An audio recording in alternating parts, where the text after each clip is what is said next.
Hi అండి, అందరికీ నమస్కారం. ఈరోజు నేను టమాటా సూప్ తయారు చేస్తున్నాను. దానికి కావాల్సిన పదార్థాలు 8 టమాటాలు తీసుకున్నాను, 5 ఎర్రగడ్డలు తీసుకున్నాను, కొంచెం చింతపండు, 2 పచ్చిమిర్చి, అల్లం తెల్లగడ్డ పేస్టు, పచ్చి కొబ్బరి, పట్టా లవంగాలు, ధనియాలు వేస్తున్నానండి. 1.5 స్పూను పచ్చి కొబ్బరి వేసాను. మిక్సీ పట్టుకోవాలి. 1 యాలక్కాయ, చిన్న చెక్క ముక్క, 2 లవంగాలు వేసుకొని మిక్సీ పట్టుకోవాలి.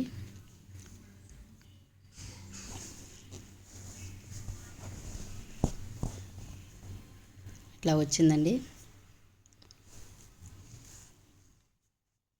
ఇప్పుడు టమాటాలు కొంచెం చింతపండు ఉడకబెట్టి పెట్టుకున్నాను. అవి బాగా పిసికి ఒక గిన్నెలో కలిపి వడకట్టి పోసి పెట్టుకోవాలి. బాండ్లు పెట్టాను, ఆయిల్ వేసుకుంటున్నాను, ఆవాలు వేసాను, కొంచెం ఎండుమిర్చి,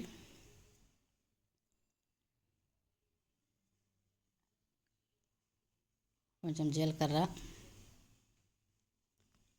ఇప్పుడు ఎర్రగడ్డలన్నీ తరుక్కున్నానండి, 5 వేసేస్తున్నాను.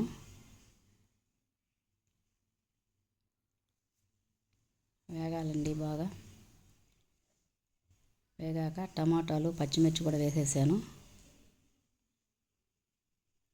బాగా వేగాక ఇప్పుడు అల్లం తెల్లగడ్డ పేస్టు, ఆ కొబ్బరి అవి వేసుకున్నాం కదండి మిక్సీకి, ఆ మిశ్రమం వేసేసాను. ఇప్పుడు బాగా ఎర్రగా వేపుకోవాలండి.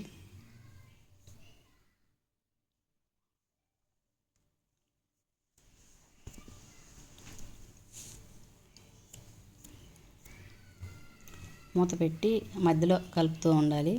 గుడ్లు 10 గుడ్లు వేసానండి నేను. ఉడుకుతున్నాయి.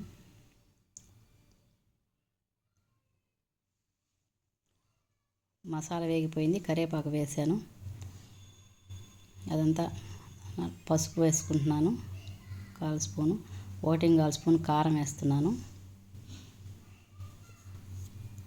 ఉప్పు 2 స్పూన్లు వేస్తున్నాను. ఇప్పుడు గిన్నెలోకి పోసేసుకుంటున్నాను.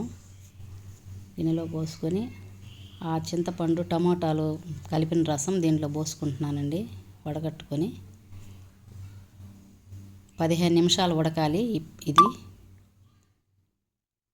ఉడికాక ఆ గుడ్లు ఉడకబెట్టి దీనిలో వేసేసుకున్నాక 5 నిమిషాలు ఉడకబెట్టుకోవాలి. మీరు మసాలా వడలైనా వేసుకోవచ్చు, గుడ్లైనా వేసుకోవచ్చు అండి. నేను గుడ్లు వేస్తున్నాను. లాస్ట్లో కొంచెం కొత్తిమీర వేసుకోవాలి. నేను వేయలేదండి, లేదు ఇంట్లో. మీరు వేసుకోండి లాస్ట్లో. చాలా టేస్ట్ ఉంటుందండి ఈ కూర.